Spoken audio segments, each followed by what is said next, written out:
마태복음 9장 9절부터 13절까지 봉독하겠습니다. 예수께서 그곳을 떠나 지나가시다가 마태라 하는 사람이 세관에 앉아있는 것을 보시고 이르시되 나를 따르라 하시니 일어나 따르니라. 예수께서 마태의 집에서 앉아 음식을 잡수실 때 많은 세리와 죄인들이 와서 예수와 그의 제자들과 함께 앉았더니 바리새인들이 보고 그의 제자들에게 이르되 어찌하여 너희 선생은 세리와 죄인들과 함께 잡수시느냐. 예수께서 들으시고 이르시되 건강한 자에게는 의사가 쓸데없고 병든 자에게라야 쓸데있느니라. 너희는 가서 내가 긍휼을 원하고 제사를 원하지 아니하노라 하신 뜻이 무엇인지 배우라. 나는 의인을 부르러 온 것이 아니요 죄인을 부르러 왔노라 하시니라. 아멘. 오늘도 새로운 하루를 허락하신 하나님께 감사합니다. 오늘은 주의 날 목요일입니다. 오늘 본문은 예수님께서 마태를 제자로 부르시는 장면입니다. 지금까지 예수님의 제자들은 대부분 갈릴리 사람이었습니다. 갈릴리에서 고기 잡는 어부들이 많았습니다. 베드로, 안드레, 요한 등등 대부분 다 갈릴리 사람이었습니다. 12명 중에 거의 3분의 2에 가까운 사람들이 갈릴리 사람이었습니다.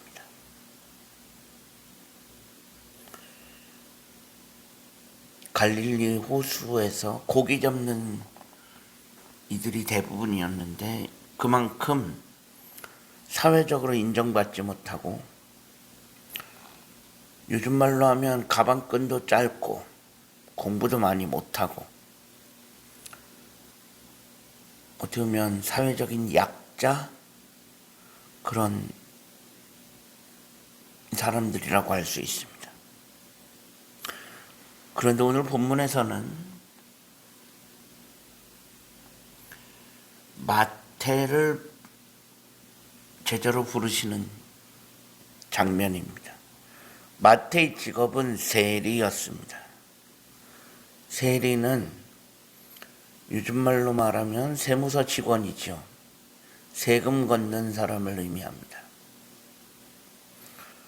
근데 그 당시 세금을 누가 걷었냐? 로마 제국에서 걷었습니다. 즉 세리는 세금을 걷어서 어디에 갖다 주냐? 로마 제국에 갖다 주는 사람들이었습니다. 이들은 갈릴리에서 고기 잡는 사람들하고 기본적으로 다릅니다. 어느 정도 공부도 좀 했을 것이고 당시 로마 제국에서 인정도 좀 받았을 것입니다. 단 공통점이 있다면 사회적으로 인정받지 못했다라는 것입니다. 세리가 사회적으로 인정받지 못했던 이유는 단 하나입니다. 로마 제국에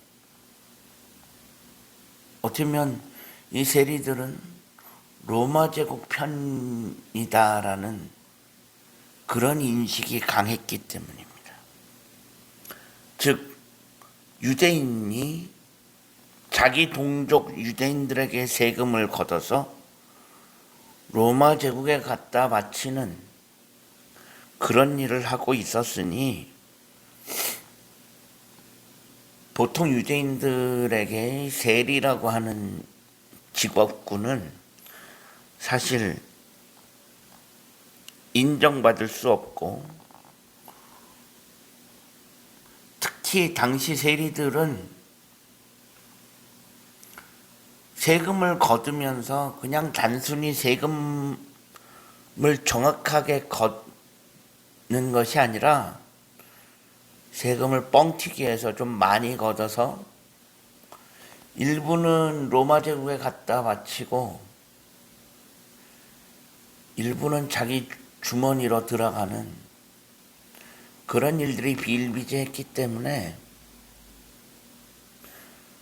유대인들에게, 동족들에게 인정받지 못했습니다. 그럼 어떻게 그런 일이 가능했느냐? 로마 제국에서 그 모든 것을 다 묵인하고 있었기 때문입니다.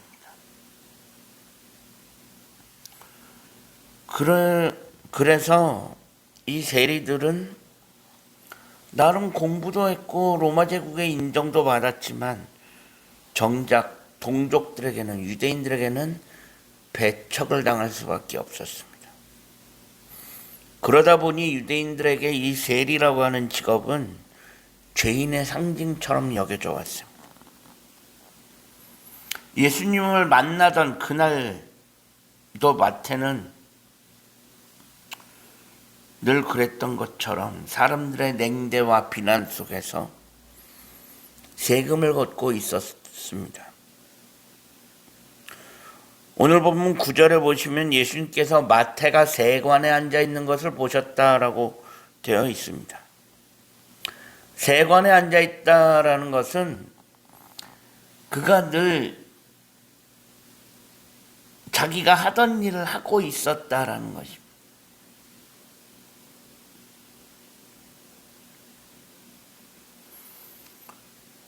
그렇게 마태는 자기 직업에 충실해서 세금을 걷고 있었습니다. 그때 예수님께서 마태를 보시고 나를 따르라 말씀하시고 10절에 보니까 예수님께서 마태의 집에서 마태와 식사를 하고 계신 것이 그런 장면이 들어 있습니다. 이는 예수님께서 마태를 보시고 나를 따르라 말씀하셨고 마태가 거기에 응했음을 알 수 있습니다.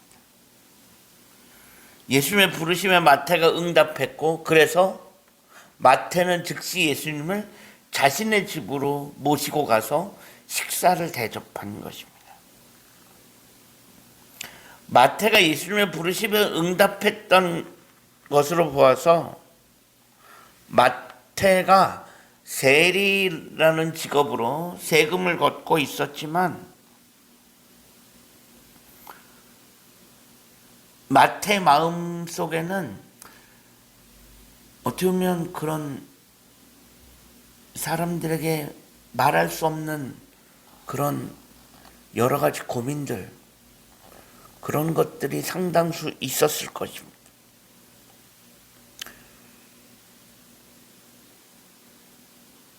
어느 누구에도 털어놓지 못하는 것들이 많이 있었을 것입니다.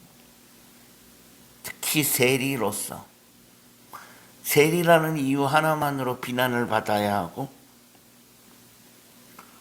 사람들에게 배척을 받아야 하고 그런 것들이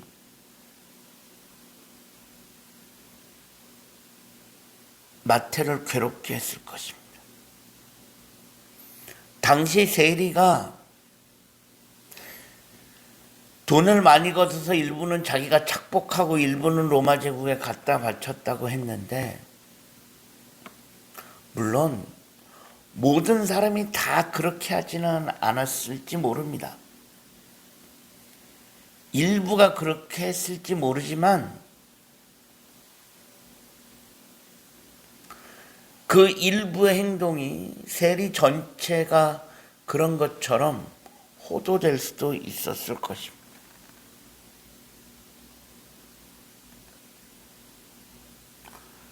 그렇게 예수님께서 마태를 부르시고 마태의 집에 들어가서 식사하시는데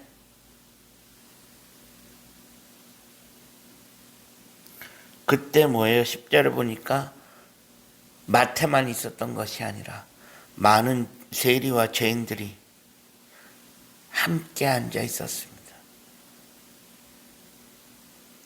그 모습을 바리새인들이 보고 또 뭐라고 합니다. 그러면서 제자들에게 이야기합니다. 왜 너희 선생님은 세리와 죄인들과 밥을 먹느냐? 왜? 그 당시 유대인들은 세리와 죄인들과 밥 먹는 것도 꺼려했습니다. 왜 굳이 하고 많은 사람들 중에 세리와 죄인과 밥 먹냐? 이해할 수 없었던 것입니다.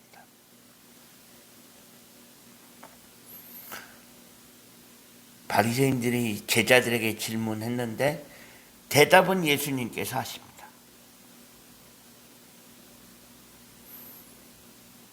나는, 대놓고 말씀하시죠. 나는 죄인을 부르러 왔다.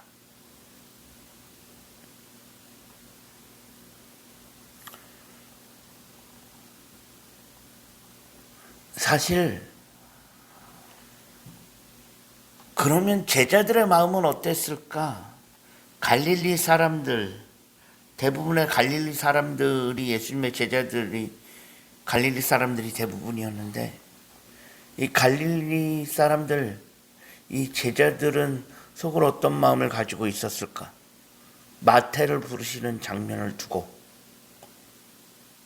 마태를 부르신 것을 보고 다른 제자들은 어떤 생각을 하고 있었을까? 제자들도 그렇게 썩 좋아하지는 않았을 것입니다. 왜? 제자들도 세리를 마땅치 않게 여겼을 것이기 때문입니다.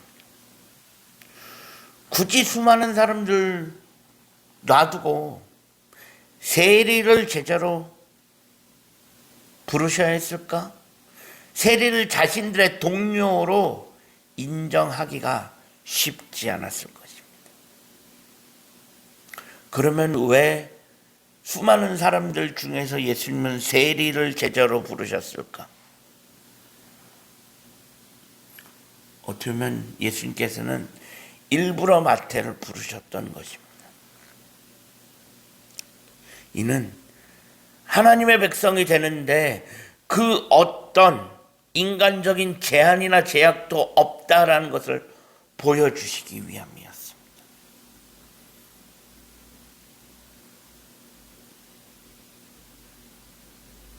사람들은 편 가르는 데 익숙합니다. 네 편, 내 편. 편 가르는 데 익숙합니다. 하지만 하나님은 그렇지 않습니다. 그 어느 누구든지 상관없이 하나님의 나라에 들어올 수 있다는 것을 보여주시기 위해서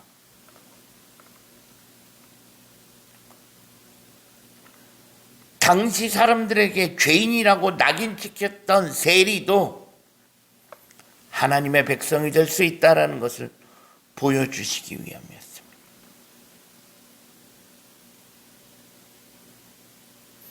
이처럼 하나님의 나라는 모든 사람들에게 열려 있습니다. 교회도 모든 사람들에게 열려 있어야 합니다.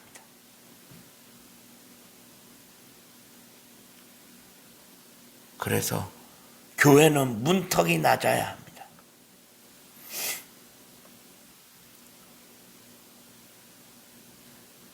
어떤 사람이라든지 누구든지 쉽게 들어와서 함께 할 수 있는 그런 교회. 그런 교회가 되어야 할 줄로 믿습니다. 이것이 바로 예수님께서 마태를 부르신 이유였습니다. 우리가 사순절을 지내가면서 이 예수님의 마음을 깨달아 알아갈 수 있기를 소망합니다. 모든 사람들을 향한 그 하나님의 마음과 그 사랑을 깨닫는 사순절이 되어질 수 있기를 주님의 이름으로 간절히 축원합니다. 기도하겠습니다. 하나님 감사합니다. 지난밤에도 편안한 쉼을 주시고 오늘도 새로운 날을 허락하신 하나님께 감사합니다. 하나님의 나라가 모든 사람들에게 열려 있는 것처럼 우리 교회가 모든 사람들이 함께 모일 수 있는 구별 없이 차별 없이 모든 사람들이 함께 모여 예배할 수 있는 그런 교회가 되어질 수 있게 하여 주옵소서. 예수 그리스도의 이름으로 간절히 기도합니다. 아멘.